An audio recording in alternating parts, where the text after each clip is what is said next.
하나님 말씀 누가복음 2장 8절로 14절 말씀입니다.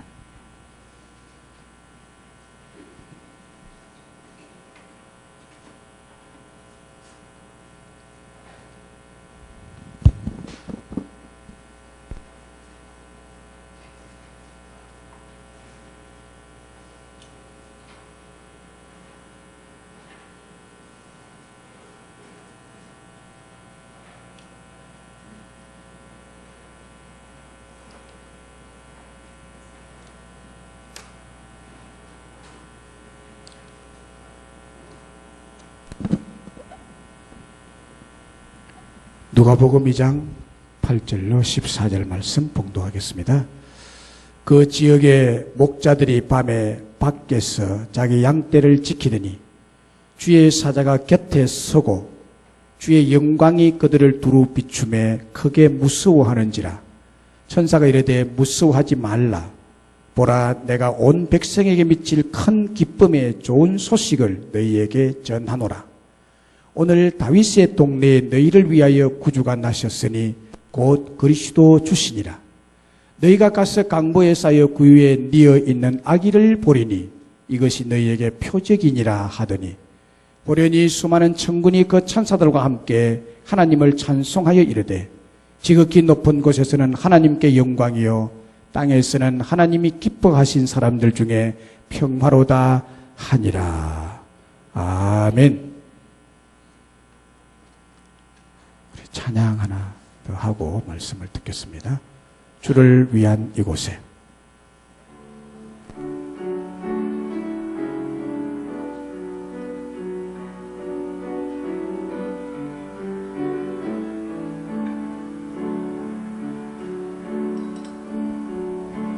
주를 위한 이곳에 예배하는 자들 중에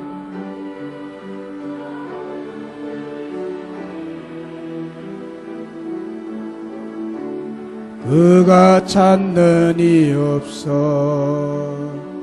주님께서 슬퍼하시네. 주님이 찾으시네. 그 한 사람 그 예배자, 내가 그 사람 되길 간절히 주께 예배하네. 주 은혜로 이곳에서 있네. 주 임재에 엎드려 절하네. 그 누구도 난 필요 없네. 주님만 경배. 주 은혜로 이곳에서 있네. 주 임재에 엎드려 절하네. 그 누구도 난 필요 없네. 주님만 경배.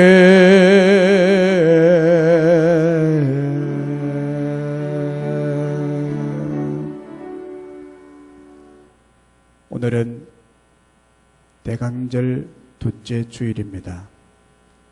지난 주일에 말씀을 드린 대로 예수 그리스도께서 이 땅에 육신을 입고 탄생함을 기뻐하고 준비하고 기다리는 절기입니다.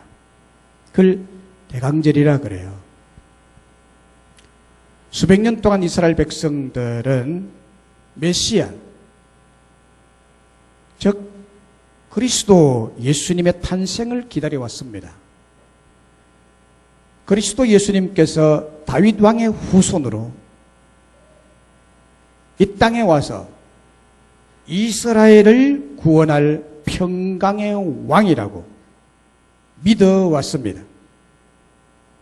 그래서 그들은 예수 그리스도를 학수고대하며 기다리고 있었는데 오늘 본문을 보면 드디어 기다리는 그 사람들에게 예수 그리스도의 탄생 소식이 전하여진 것입니다. 10절에 보면 천사가 이르되 무서워하지 말라. 보라, 내가 온 백성에게 미칠 큰 기쁨의 좋은 소식을 너희에게 전하노라. 11절에 오늘 다윗의 동네에 너희를 위하여 구주가 나셨으니 곧 그리스도 주시니라. 14절에 보면 지극히 높은 곳에서는 하나님께 영광이요 땅에서는 하나님이 기뻐하신 사람들 중에 평화로다 라고 했습니다. 이 말씀에 대한 정확한 의미는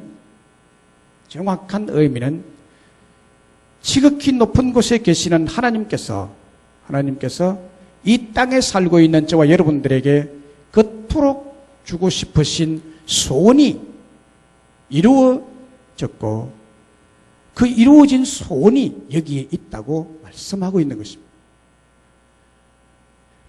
하나님 아버지께서 이 땅에 그렇게 주고 싶으신 소원이 이루어졌다. 그것을 너무너무 기뻐하는 메시지입니다. 하나님이 그렇게 주고 싶어 하는 것, 그토록 주고 싶은 것이 무엇입니까? 하나님 아버지의 그 간절한 소원이 뭡니까? 그것은 바로 예수 그리스도의 탄생에 대한 큰 기쁨의 좋은 소식을 주는 것입니다. 예수 그리스도의 탄생은 큰 기쁨의 좋은 소식입니다. 큰 기쁨의 좋은 소식인 예수님의 탄생은 어느 영역에서 크고 좋은 소식이 되었느냐? 두 영역입니다. 첫째 영역은 이 땅에서의 큰 기쁨의 좋은 소식입니다. 이 땅에서의 큰 기쁨의 소식입니다. 14절에 보면 땅에서는 라고 말합니다. 땅에서는 하나님이 기뻐하신 사람들 중에 평화로다. 이 땅에 있는 우리에게 큰 기쁨의 좋은 소식을 예수로 말미암아 우리의 주시기를 원하고 계시는 하나님의 소원입니다. 큰 기쁨의 좋은 소식은 다윗의 동네 베들레헴에서 먼저 주어졌고 그 다음에 또 이웃 동네로 그리고 전 인류에게까지 그리고 오늘 우리에게까지 전하여진 큰 기쁨의 좋은 소식입니다. 인류 역사는 그리스도라 칭하는 예수님의 탄생으로 정확하게 둘로 나뉘어집니다. 하나는 예수님의 탄생한 시기를 기점으로 예수님이 오시기 전 시기입니다. 그것을 BC라 그래요. Before Christ. 줄여서 BC라고 합니다. 이 단어를 아십니까? 아시는 줄로 믿습니다. BC가 뭔지를 아시죠? 거기에 C자에 주목하세요. Christ. 그리고 예수님 탄생 이후를 AD라고 말합니다. AD는 아노 도미니 라틴어입니다. 아노는 에프트, 도미니는 로드. 주님 이후라는 뜻이에요. 주님이 탄생한 이후 예수님이 로드.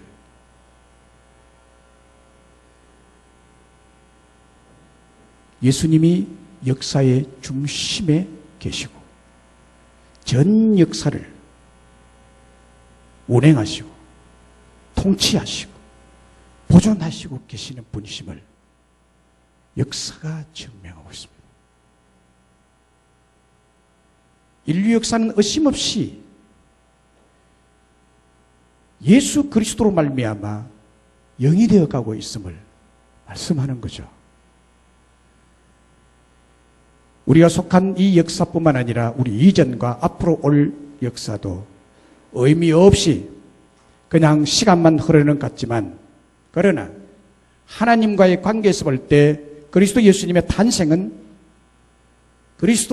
탄생은 정죄의 율법 시대에서 사랑과 용서의 은혜의 시대로 완전한 대전환이 일어난 사건입니다.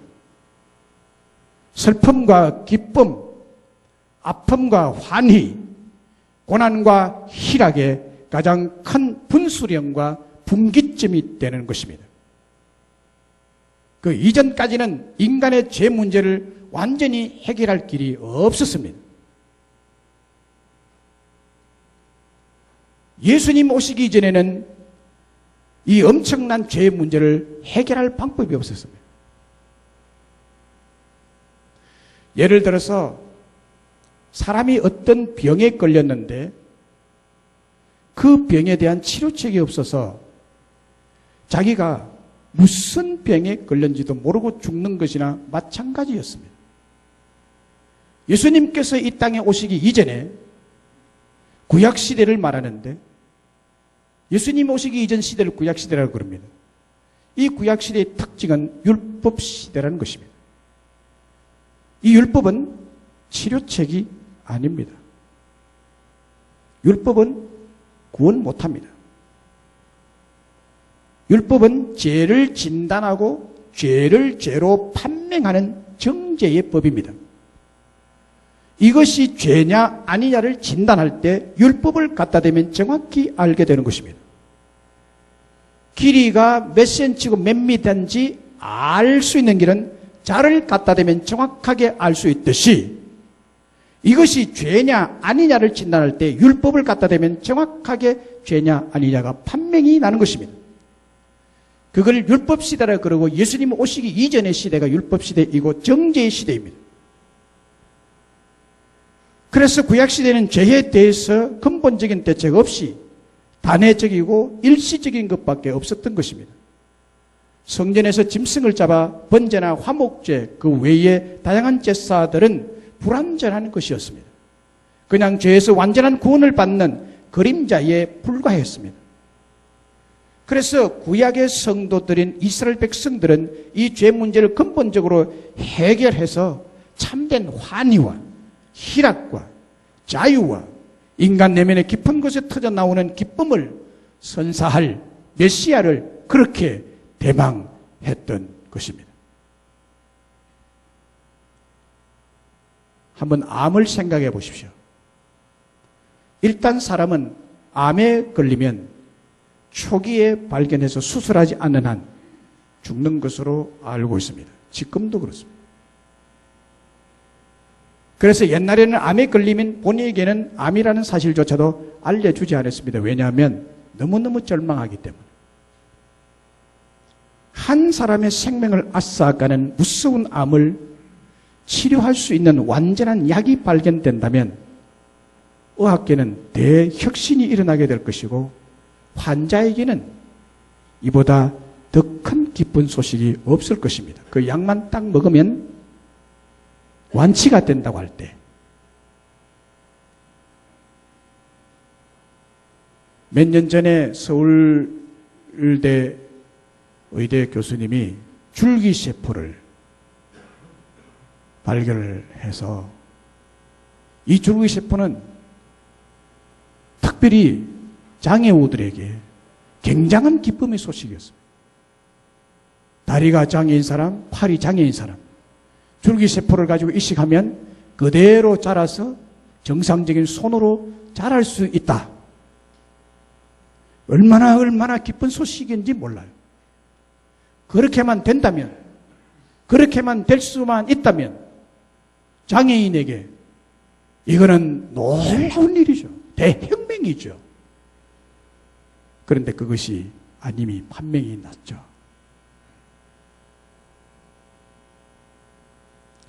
암 환자에게 약만 투여하면 완벽하게 치유가 되는 약이 있다면 환자에게 이보다 더 큰 기쁜 소식이 없을 것입니다. 그렇습니다, 여러분. 그리스도가 오시기까지 인류는 인간 안에 있는 죄를 해결할 수 있는 길을 알지 못했고 하나님과의 관계를 치료할 수 있는 길도 알지 못했습니다. 그런데 예수 그리스도는 율법이 정죄하는 암보다도 1000배나 더 무서운 우리의 죄를 치료하고 없이 할 수 있는 길을 열어 놓으신 분이십니다. 그리고 하나님과의 원수된 관계를 회복하여 기쁨과 감격의 삶을 살아갈 수 있는 길을 활짝 열어 놓으셨습니다. 이렇게 명백한 이유로 인류 역사는 예수 그리스도가 오시기 전과 오신 이후로 나뉘어지게 되는 것입니다. 물론 예수 그리스도가 오신 이후에도 죄는 없어지지 아니하고 많은 사람들이 타락의 길로 걸어가고 있습니다. 그러나 참으로 중요한 사실은 누구든지 원하기만 한다면, 누구든지 의지적으로 바라기만 한다면 죄를 해결받고 죄성을 통한 야성을 치료받을 수 있고 죄가 없다는 의인의 신분을 가질 수 있는 길이 열렸다는 사실입니다. 이것이 이 지구상에 사는, 이 땅에 사는 모든 사람들에게, 그리고 이 땅에 있는 온 백성에게 미칠 큰 기쁨의 좋은 소식이 아닐 수가 없습니다. 사랑하는 여러분, 오늘 이 시간에 모든 정죄율법을 완성하시고 무한하신 은혜로, 어메이징 그레이스로 우리의 죄짐을 대신 져주시고 죄에서 해방과 자유를 주신 예수 그리스도로 말미암아 기쁨의 일생을 살아가시기를 간절히 바랍니다. 이 바람은 저의 바람이기도 하지만은 하나님 아버지의 그토록 주고 싶어 하는, 그토록 주고 싶어 소원하는 하나님 아버지의 소원이십니다. 소원을 좀 풀어주세요. 그리고 우리 예수님의 탄생은 땅에서뿐만이 아니라 지극히 높은 곳 하늘에서의 큰 기쁨의 좋은 소식입니다. 하늘에서도 하나님 아버지께서 너무너무 기뻐하시는 좋은 소식. 예수 그리스도의 탄생의 큰 기쁨의 좋은 소식은 다윗의 동네 베들레헴에서부터 지극히 높은 곳인 천상의 하늘나라 아버지에게까지 기쁨이 되었습니다. 그의 아들 예수 그리스도가 처녀인 마리아의 자궁 속에서 10개월간 있다가 나신 소식이 알려지므로 하늘나라에서도 환희와 기쁨이 넘쳐난 사건이었습니다. 그 아들이 태어났다. 하늘에서 하나님 아버지가 이 땅의 자궁 속으로 보낸 그 생명이 이 땅에서 태어났다. 이 땅에서 자기의 사랑하는 아들이 태어났다는 그 기쁨 넘치는 소식. 그래서 하늘나라 심부름꾼인 천사가 다윗 동네인 들판에서 양을 치고 있던 목자들에게 내려와서 온 백성에게 미칠 큰 기쁨의 좋은 소식을 전하여 주게 된 것입니다. 시간적으로 보면 마리아가 아들을 낳은 그 소식이 하늘에 먼저 올라간 것 같아요. 그래서 하늘에서 하나님 아버지가 이 좋은 소식을 빨리 내려가서 알려라. 목자들에게 가서 알려라. 이렇게 된 것 같아요. 하나님의 최고의 기쁨은 태초에 인간 창조에 있었죠. 해를 만들고 달을 만들고 별을 만들고 나무를 만들고 씨 맺는 채소를 만들고 가위를 만들고 여러 가지 만들었지만 그 만든 모든 것이 다 보시기에 좋았더라 했습니다. 그보다 더 좋은 것은 인간인 아담과 하와를 만든 다음이었습니다. 사람을 만든. 하나님은 사람을 보시고 너무너무 기뻐하셨어요.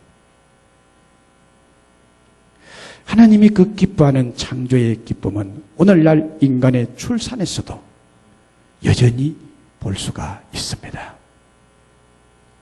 하나님께서 자신의 사랑하는 독생자를 당시에 포악하기로 유명하고 죄악이 가득한 초특급 독재자 헤롯 왕이 통치하던 시대인 로마 시대에 유대 땅 다윗의 동네 신생아로 태어나게 하셨던 것입니다.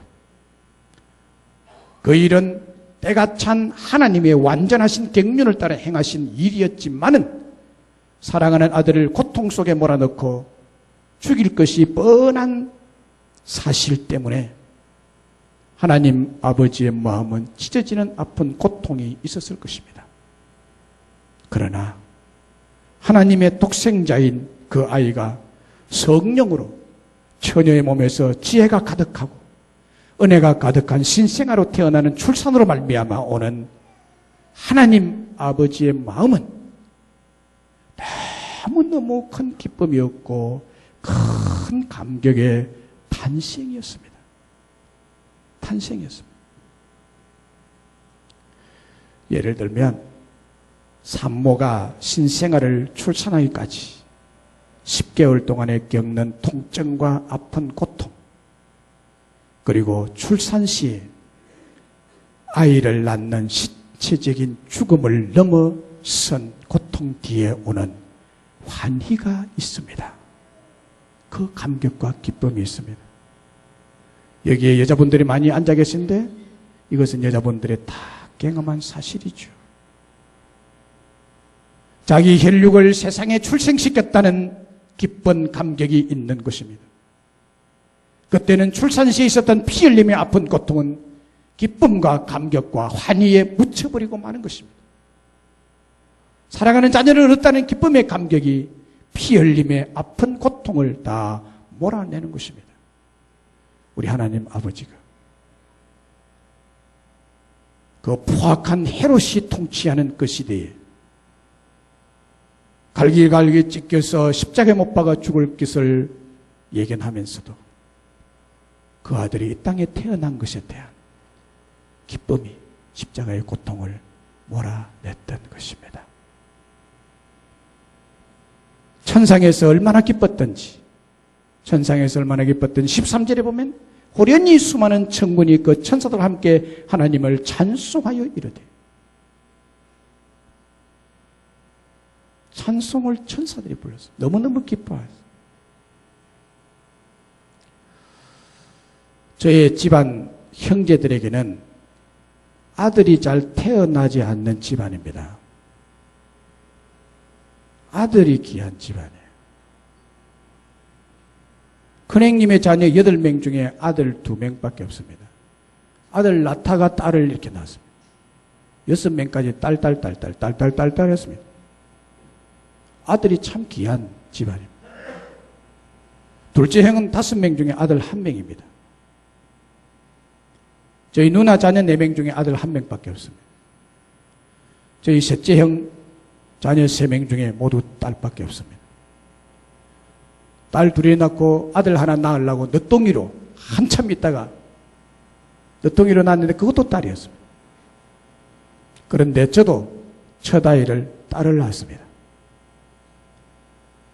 우리 집안에는 아들을 기다리는 그 의식이 은연중에 저에게도 물이 들어있었던 것 같습니다. 그래서 그때 저에게도 아들이 없을 것이라는 불안한 마음이 늘 있었습니다. 딸아이를 보면 그렇게 사랑스러울 수도 없는데, 길을 가다가 아들을 품에 안고 가는 사람이나 손을 잡고 공원이나 길을 걷는 사람 보면 제 마음에 이런 생각이 들었습니다. 야, 저 사람은 무슨 복이 있어서 저렇게 아들을 안고 다니는가? 참 부럽다. 참 부럽다.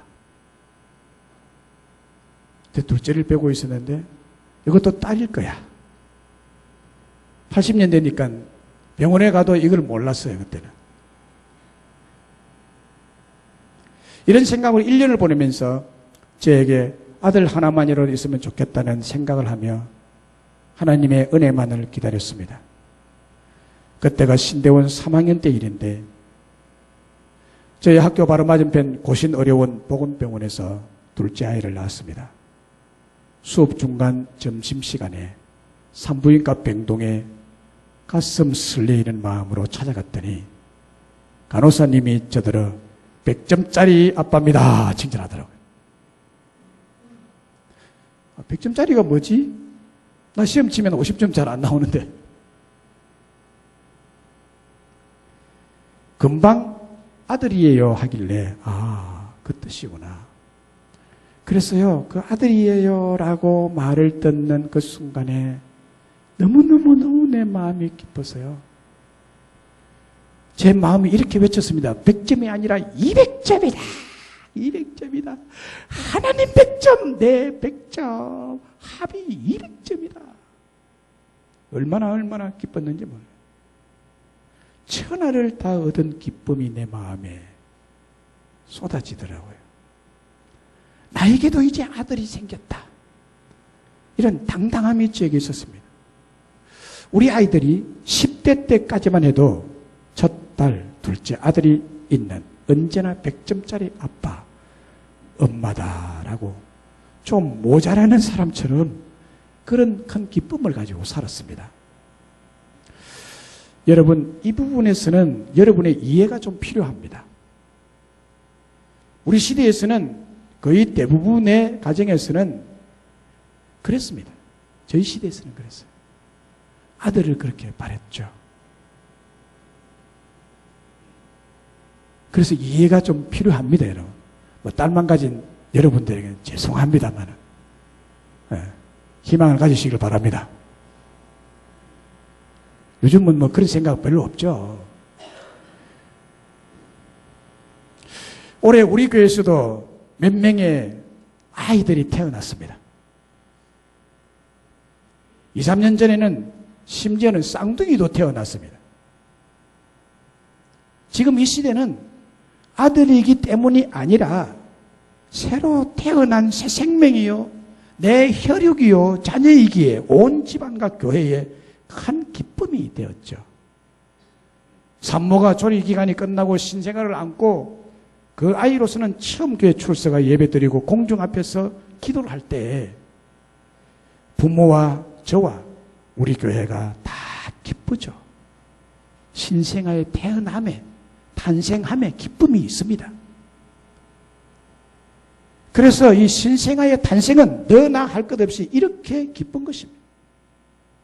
육신의 아버지, 엄마인 우리가 신생아를 이렇게 기뻐하는 것처럼 우리 하나님께서도 그분의 독생자 예수 그리스도의 탄생을 보시고 이보다 더한 감격과 기쁨이 아버지의 마음에 있었던 거예요.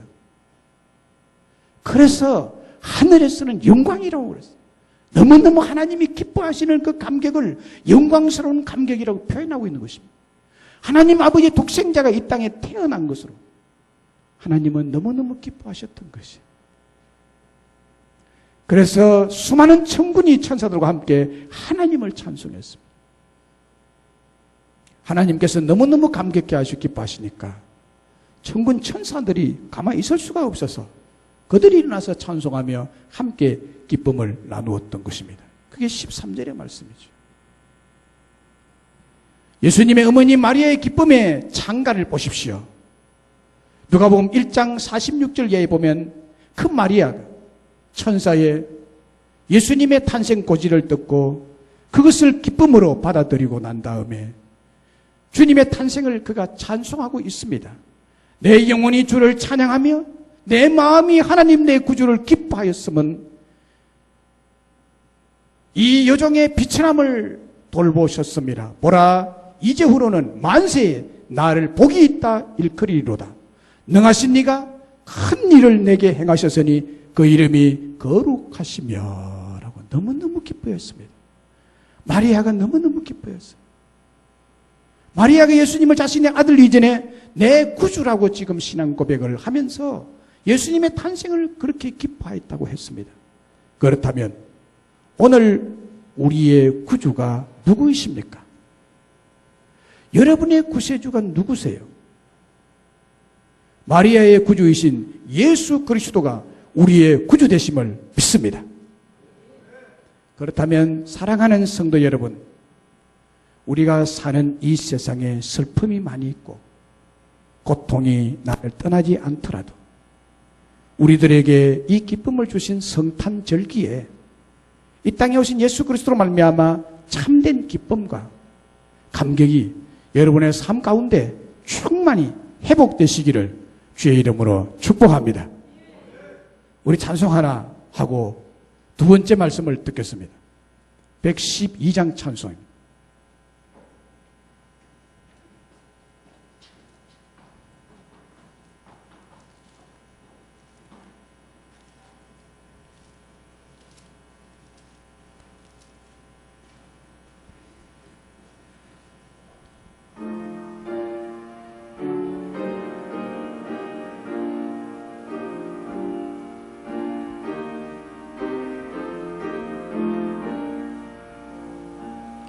그 맑고 환한 밤중에 무천산 내려와 그 손에 비파 들고서 다 찬송하기를 평강의 왕이 오시니 다 평안하여라.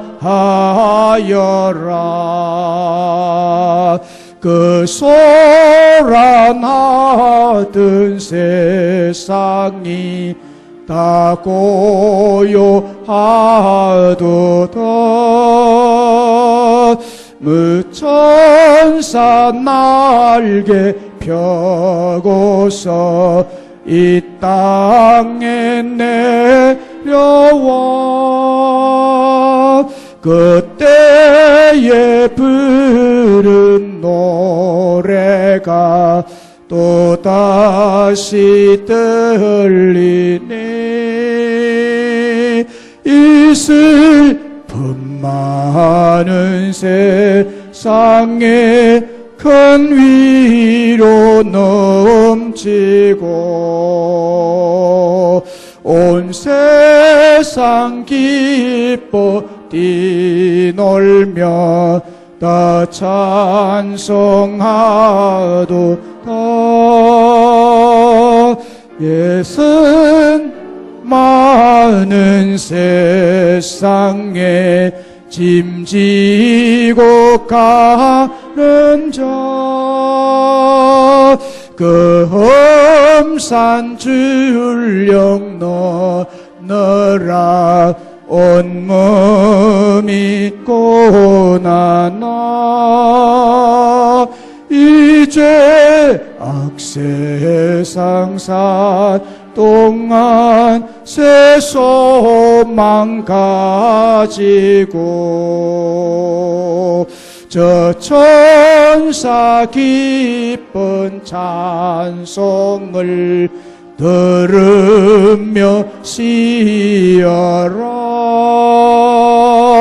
예선지에 응하여 베들레헴 성에 주 예수 탄생하시니 온 세상 구주라. 저 천사 기쁜 노래를 또다시 부르니 온 세상 사는 사람들 다 화답하도다.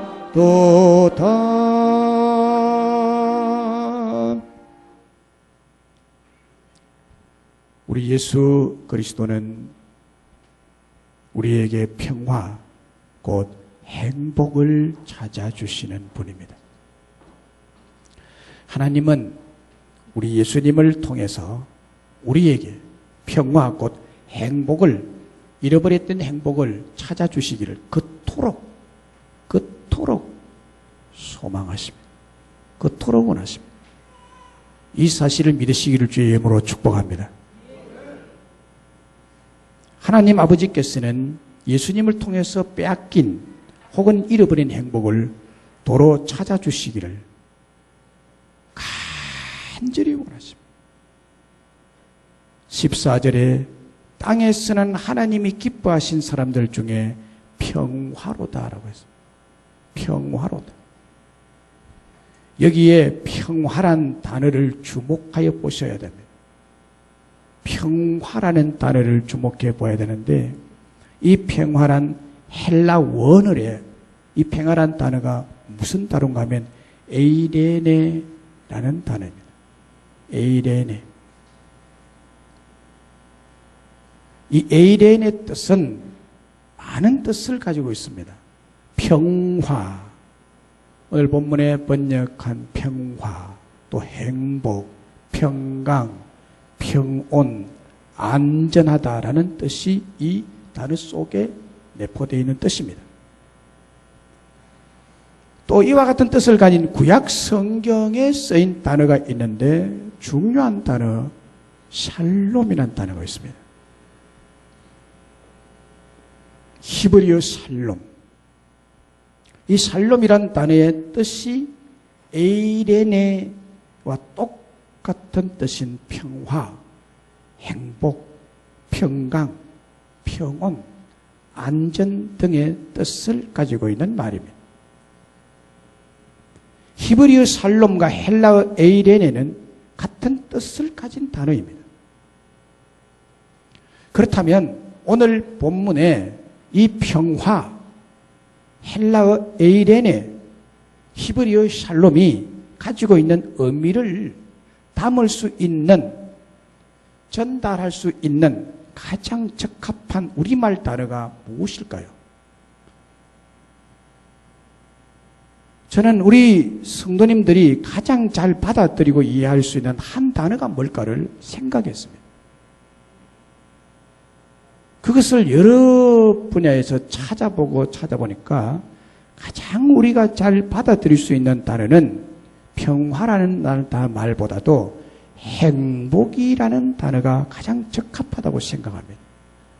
행복이다. 하나님은 우리에게 그토록 행복을 주시기를 소원하고 있습니다. 하나님이 그렇게 소망하십니다. 여러분들이 안 믿어져도 하나님은 그렇게 소망하고 계십니다. 여러분이 행복하기를 원하고 계십니다. 그토록 소망하고 계십니다. 그래서 이게 바로 행복이 아니냐. 에이레네 샬롬이. 왜냐하면 샬롬과 에이레네가 우리 삶 가운데 이루어지면 사람에게는 이런 고백이 나오게 됩니다. 뭐냐면 내가 부족함이 없으리로다. 내 잔이 넘치나이다. 여러분 중에 여러분이 지금 살면서 내 잔이 넘치나이다, 내게 부족함이 없습니다라고 고백하며 사는 사람이 계십니까? 아마 드물 것 같아요. 아무리 부유해도 내게 부족함이 없다고 하면 살 사람이 있겠나요? 그런데 사람이요, 내게 부족함이 없다, 내 잔이 넘친다 라는 상태를 느낄 때 우리 한국 사람들의 입에서 나오는 말이 무슨 말인가 하면 자연스럽게 나는 참 행복하다 라는 말이 나오죠. 나는 참 평화다 이런 말 잘 안 하죠. 참 행복하다, 내가 행복하다. 그래서 평화, 에이레네, 샬롬을 행복이라고 말할 수 있습니다. 너는 행복자로다라고 말씀하신 것처럼 예수 그리스도는 우리에게 행복을 주시는 분이십니다. 할렐루야. 하나님은 불행을 주시는 분이 아니고요, 결핍한 상태에서 살도록 하신 것이 아니라 우리 하나님은 예수 그리스도로 말미암아 우리에게 평화 곧 행복을 주시기를 원하시고 그토록 소망하시고 계십니다. 구약의 축도, 백성들에게 축복을 비는 기도, 구약의 축도는 민수기 6장 24절로 26절에 있습니다. 여기에도 확인할 바가 있는데 여기에 보면 여호와는 네게 복을 주시고 너를 지키시기를 원하며 여호와는 그의 얼굴을 내게 비추사 은혜 베푸시기를 원하며 여호와는 그 얼굴을 내게로 향하여 드사 평강 주시기를 원하노라. 여기에 보면요, 원하노라, 원하노라, 원하노라고 주기를 원하노라, 원하노라, 원하노라. 복 주시기를 원하노라, 지키기를 원하노라, 은혜 베푸기를 원하노라, 내게로 평강을 주기를 원하노라, 원하노라, 원하노라. 그토록 원하는 것이 뭐냐? 복을 주시고 지키시고 은혜 주시고 평강 주시기를 원하고 계십니다. 제사를 드리기 위해서 성막을 찾아온 이스라엘 백성들에게 제사장으로서 복을 빌어줄 때 제사장이 자기 생각대로 자기 마음대로 복을 빌어주지 말고 그 백성을 향한 하나님의 뜨거운 소원으로 복을 빌어주라고 명령했습니다. 이렇게 축복할지니라 명령이죠. 이런 규정이 안 서 있으면 제사장들이 마음대로 해버리기 때문에 하나님이 특별히 제사를 지내러 온 이스라엘 백성들에게 축도를 할 때 이 내용으로 해라 정해놓은 것입니다. 이것은 하나님의 뜨거운 소원이 가득하다는 것을 백성들에게 알려라는 뜻이죠. 알려라는 뜻이죠. 평강을 주기를 원하고 복을 주기를 원하고 지키기를 원하고 여호와가 그의 백성들 향하여 얼굴을 돌려서 그들을 살피고 보호하기를 원하는 하나님의 뜨거운 가슴을 전해라.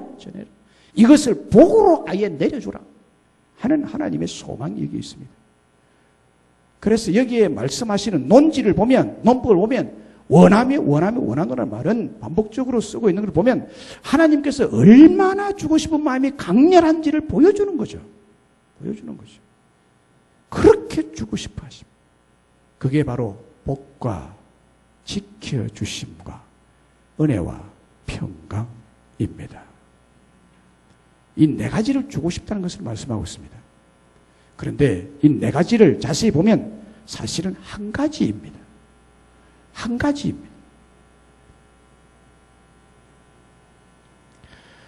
평강, 평화, 곧 행복입니다. 행복 한 가지를 주기로. 할렐루야. 하나님께서 복을 주시고 그 복이 되게 지켜주시고 그 위에 은혜를 나려주고 은혜를 베푸실 때 비로소 인간은 평화를 누리고 평강을 누리고 행복을 누리게 된다. 이 얘기예요. 그러니까 하나님은 복을 주고 그것을 지키고 그 또 은혜를 훅 부어내리고 이렇게 할 때 인간에게 나타나는 한 가지 반응은 내가 행복하다. 이런 평강을, 이런 행복을 빌어라. 이게 구약의 축도입니다. 하나님이 주겠다는 거예요, 이 행복을. 하나님은 잃어버렸던 이 행복을 여러분에게 다시 찾아주시고 회복시켜 주시기 위해서 그의 아들 예수 그리스도를 이 땅에 보내신 것입니다. 여러분의 잃어버린 행복이 뭡니까? 여러분이 분실한 행복이 어디에서 있습니까? 그것을 어디에서 찾으시렵니까? 세상 어느 곳에서 찾을 수가 없습니다. 이것을 다시 찾아서 우리가 행복한 삶을 찾을 수 있는 방법이 있습니다. 그것은 이 땅에 오신 예수 그리스도로 말미암아 가능한 일입니다. 이사야서 9장 6절에 보면 예수님이 오시기 700년 전에 예언한 예수님에 대한 정확한 예언이 있습니다. 오실 메시아 예수 그리스도에 대한 예언의 말씀인데 이 메시아가 어떤 분이신지를 말씀하고 있죠. 이사야서 9장 6절에 이는 한 아기가 우리에게 낳고 한 아들을 우리에게 주신 바 되었는데 그의 어깨에는 정사를 메웠고 그의 이름은 기묘자라 못살아 전능하신 하나님이라 영존하시는 아버지라 평강의 왕이라. 평강의 왕이라. The King of Shalom. King of Shalom. 이 성탄절기에 오실 예수 그리스도를 평강의 왕이라고 예언하고 있습니다. 평강의 왕. 예수 그리스도가 여인의 후손으로 오셔서 인간의 범죄로 또 사탄에 의해서 빼앗긴 샬롬, 행복을 다시 우리에게 찾아주실 전능하신 왕이시다는 말씀. 찾아줄 수 있는 전능의 왕이시다. 찾아줄 수 있는 살아계신 왕이시다는 거예요. 로마의 황제 헤롯이나 알렉산더 대왕이나 징기스칸 대왕처럼 한번 반짝 나타났다가 세계를 주무르다가 얼마 후에 역사에서 사라질 일시적인 왕이 아니라 영원까지 왕중왕으로 전능하신 권세로 지금도 살아계신 힘으로 통치할 예수님의 나라는 평강의 나라요 평강의 왕이시요 행복의 나라로 회복시킬 것임을 예언한 말씀입니다. 이 예언의 성취로 신약성경 로마서 14장 17절에 이렇게 말합니다. 하나님의 나라는 먹는 것과 마시는 것이 아니요 오직 성령 안에 있는 의와 평강과 희락이라. 의와 평강과 희락이라. 하나님의 나라는 먹는 것과 마시는 것이 아니요 오직 성령 안에 있는 의와 평강과 희락이라. 우리가 잘 아는 대로 이 세상 나라에는 그 어디에서도 평화, 평강, 행복을 찾아볼 수가 없습니다. 여러분, 올해 우리나라만 해도 얼마나 많은 사람들이 본인과는 전혀 상관없이 타인에 의해서 천재지변에 의해서 자신과 가족의 행복을 빼앗기고 잃어버렸습니까? 죽은 사람처럼 자식을 잃고 통탄하며 땅을 치고 통곡한 슬픔의 일을 만난 사람들이 얼마나 있습니까? 행복 다 뺏겨버리고 가정의 평강이 다 도망가 버리는 이런 일들이 우리나라에 일어났습니다. 기억하세요. 오직 예수님이 왕으로 다스리는 나라인 하나님의 나라만이 평강의 나라요 행복의 나라임을 믿으시기를 주의 이름으로 축복합니다. 예수님만이 잃어버리고 빼앗긴 평강과 행복을 찾아주실 근세 있는 왕, 살아계신 전능의 왕이십니다. 2011년 1월 중동 지역 인근 해상인 아덴만을 운항 중이던 3호 해운 소속 화학물질 운반선인 3호 주얼리호가 악랄하기로 유명한 소말리아 해적에게 피랍이 됐죠. 그런데 6일 만인 2011년 1월 21일 2011년 1월 21일에 이 소말리아 해적들과 치열한 전투 끝에 무사히 다 구출이 됐습니다. 이때 우리나라 대통령의 특별 지시로 소말리아 해적들에게 잡혀있는 3호 주얼리호 그 배와 탑승해 있는 선원들을 저는 구출하라는 명령에 따라 우리 해군 소속 청해 부대 채영함으로 아덴만 여맹작전이라는 전쟁작전 명령을 받고 출동을 했습니다. 거기에는 UDT 대원들과 해군 군인들이 동원됐고 링스 헬기를 동원해서 전투를 벌인 결과 소말리아 해적 8명을 사살하고 5명을 생포함으로 우리 사모 주얼리호와 선은 전원을 구출해 냈습니다.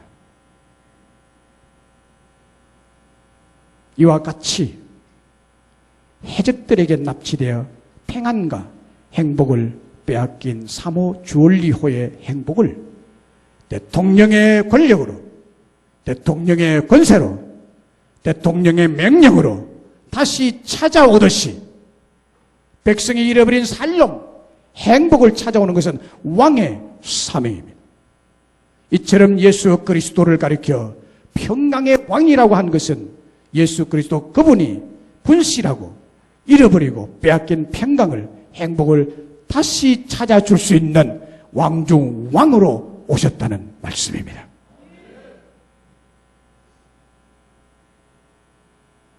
한 나라의 대통령도 빼앗긴 행복을 다시 찾을 수 있다면 만왕의 왕, 영존하시는 아버지, 평강의 왕이신 예수 그리스도는 넉넉히 잃어버리고 분실하고 빼앗긴 평강과 행복을 여러분들에게 찾아주실 줄로 믿습니다. 그토록 소망하고 있는 것이 바로 그것입니다. 그렇다면 어떻게 예수님이 우리에게 행복을 찾아 누리게 하십니까? 이사야서 53장 5절에 그 답이 있습니다. 그가 찔림은 우리의 허물 때문이요, 그가 상함은 우리의 죄악 때문이라. 그가 징계를 받음으로 우리는 평화, 샬롬을 누리고 그가 채찍에 맞음으로 우리가 나음을 받았도다. 예수 그리스도가 우리 대신, 여러분 대신, 우리 대신 십자가의 징계를 받음으로 빼앗기고 잃어버린 평화와 행복 그리고 샬롬을 우리에게 주시려고 그분이 징계를 받으셨다는 거예요. 그분이 징계를 받음으로 이 샬롬이 우리의 것이 된 줄로 믿습니다. 우리의 행복을 그토록 주고 싶어서 그분이 대신 징계를 받고 고난을 받았으라도, 그분 자신이 죽었으라도 우리에게 평화를 주고 싶었던 것입니다. 행복을 주고 싶었던 것입니다. 오늘 본문 14절에 지극히 높은 것은 하나님께 영광이요 땅에서는 하나님이 기뻐하신 사람들 중에 평화로다. 저는 이 구절을 묵상하면서 이 말씀이 이렇게 제 마음에 들린 듯 했습니다. 하늘에 계신 하나님, 얼마나 기쁘십니까?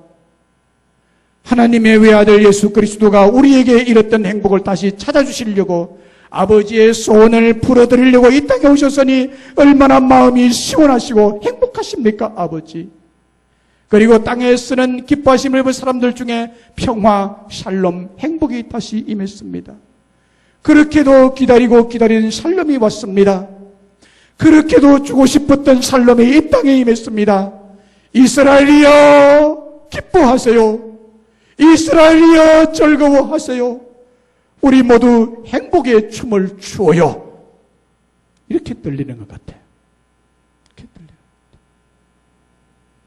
지극히 높은 곳에서는 하나님께 영광이요, 땅에서는 하나님이 기뻐하신 사람들 중에 평화로다.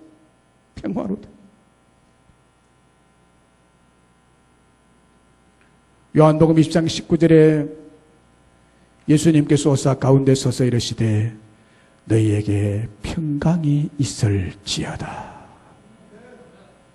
너희에게 행복이 있을지어다.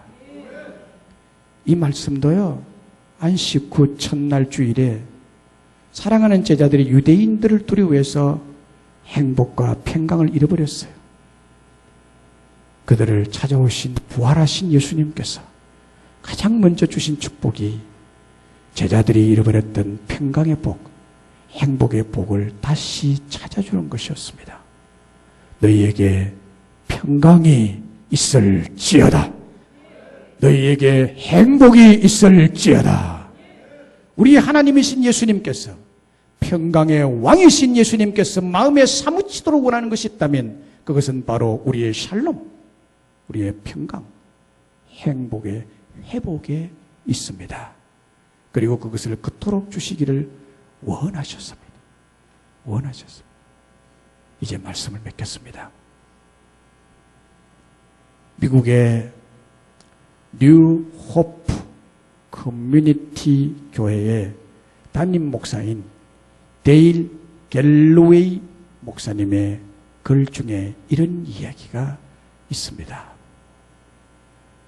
그 동네에 있던 초등학교의 여교사 톰슨과 학생 테디 스톨라드의 얘기입니다. 테디는 항상 반에서 왕따를 당하는 아이였습니다. 그러다 보니까 한쪽 구석에서 늘 정신 나간 아이처럼 멍하게 서 있는 멍한 아이. 그리고 가까이 가면 심한 구린내가 나는, 악취가 나는 그런 아이였습니다. 그러다 보니 아무도 그 아이 옆에 가려고 하지 않았습니다. 학교에서 시험을 보면 채점할 것도 없이 전부 틀리는 아이였습니다. 어느 날 톰슨 선생은 테디의 시험지를 채점하다가 조금 이상한 생각이 들었습니다. 얘가 참 이상하다. 그래서 테디의 생활 기록부를 찾아보기로 했습니다. 지금 5학년인데 1학년 때부터 4학년까지의 평가 기록부를 한번 살펴봐야 되겠다. 이 아이가 어떤 아이인가. 그래서 1학년 당시에 기록부를 찾아보니까 이렇게 기록이 되어 있었습니다. 테디는 착한 아이입니다. 미래가 보입니다. 그러나 가정환경이 불우한 편입니다. 그리고 2학년 때의 기록이 이렇게 남아 있었습니다. 조용한 아이입니다. 그러나 조금 폐쇄적입니다. 그 어머니가 불치의 병을 앓고 계십니다. 3학년 때의 기록이 이렇게 남아 있었습니다. 테디는 학업 성취도가 떨어집니다. 금년에는 어머니가 돌아가셨습니다. 아버지는 아이에 대하여 무관심합니다. 4학년 때의 기록이 이렇게 기록되어 있었습니다.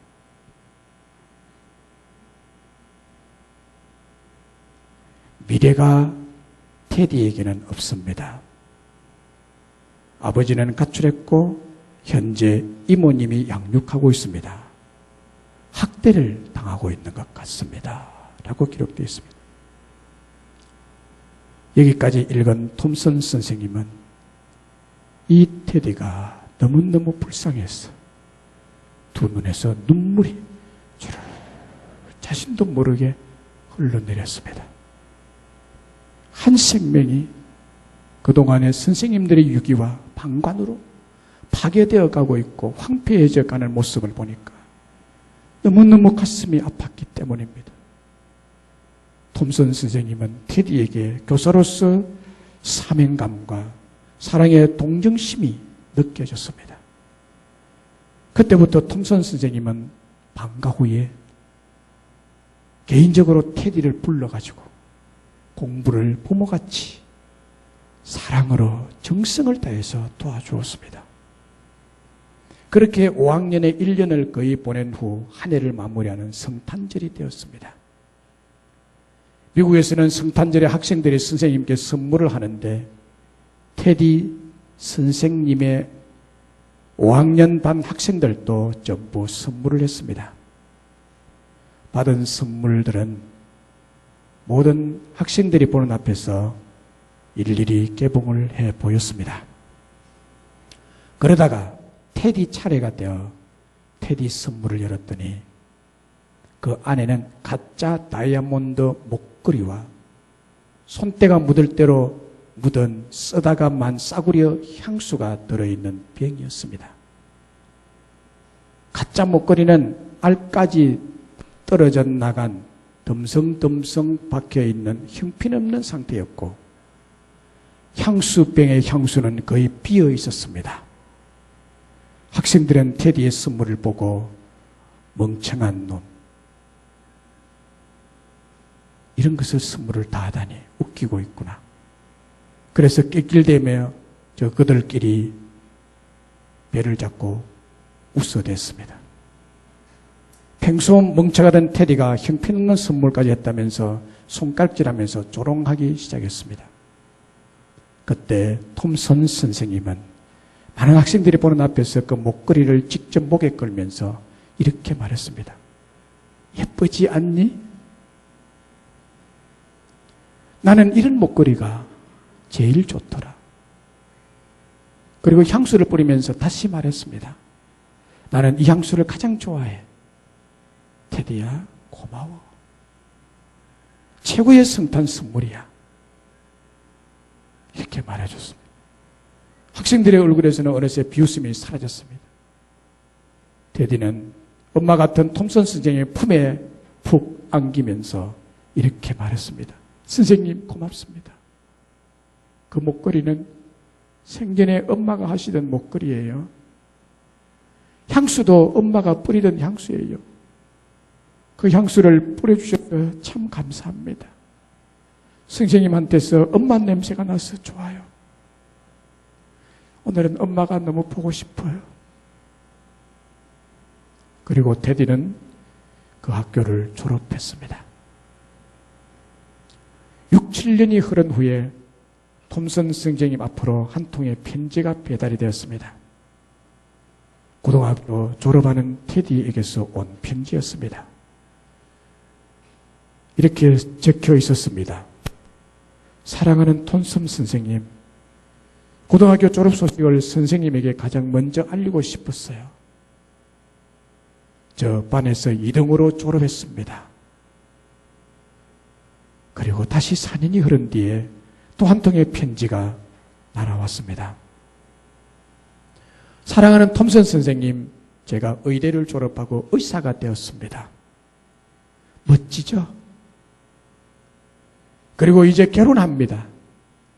제 어머니가 일찍 돌아가신 것은 아시죠? 결혼식 때 선생님께서 제 어머니 자리에 앉아주세요. 선생님은 저에게 어머니이십니다. 어릴 때 여러분, 테디 학생이 홀로 마음 아파하고 홀로 불안해하고 누구도 그를 돌봐줄 사람이 없고 그래서 두렵고 때로는 삶에 대한 공포와 절망감이 몰려와서 멍할 수밖에 없었던 그에게 아무도 몰래 다가와서 사랑의 손길로 마음의 위로와 용기와 안정과 평화와 행복을 회복하고 찾을 수 있도록 한 선생님의 사랑에, 그 선생님의 사랑에 테디를 행복한 삶으로 우뚝 서게 했습니다. 그렇습니다. 한 생명이 유기되고 버려져 어찌 될지 모르는 그때 톰슨 선생님이 테디 학생을 찾아 어머니같이 사랑으로 보살피고 양육함으로 깨어져가는 인생, 시들어 죽어가던 인생, 행복을 송두리째 빼앗긴 인생을 행복한 인생으로 회복시켰던 그와 같이 우리도 그런 행편 아니겠습니까? 버려져 암울한 인생, 가까이 가면 냄새 때문에 왕따 당한 인생인 우리에게 찾아오신 분이 계십니다. 하늘에서 내려오신 분이 계십니다. 거룩하신 분이 계십니다. 그분은 깨진 인생도 살려내시고 버려진 인생도 환희의 인생으로, 불행한 인생도 행복한 평화의 인생으로 만드실 분이 찾아오셨습니다. 그분이 바로 예수 그리스도이십니다.